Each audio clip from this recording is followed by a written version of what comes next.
আল্লাহ তাআলা বলছেন, ইয়া আইয়ুহাল্লাযীনা আমানু, হে ঈমানদারগণ, মাইয়াতাদ্দা মিনকুম আন দীনিহি, তোমাদের মধ্য থেকে যে কেউ মুরতাদ হয়ে যায়, তোমরা যদি দ্বীনকে ছেড়ে দাও তাতে আল্লাহর কিছু আসে যায় না।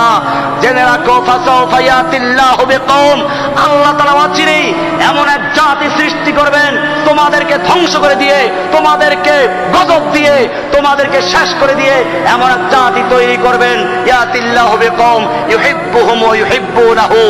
যাদেরকে আল্লাহ নিজে ভালোবাসবেন আর তারাও আল্লাহকে ভালোবাসবে।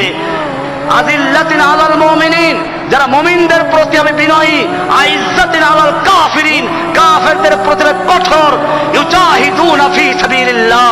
এমন লোকদেরকে তৈরি করবেন যারা আল্লাহর রাস্তায় লড়াই করবে, ওয়ালা ইয়াখাফুনা লাওমাতা লাইম, তারা কোন তিরস্কারকারী, কোন নিন্দুকের নিন্দা, কে নিন্দা করলো, কে সন্ত্রাসী বললো, কে জঙ্গিবাদী বললো, তার পরোয়া করবে না, তারা আল্লাহর রাস্তায় লড়াই চালিয়ে যাবে।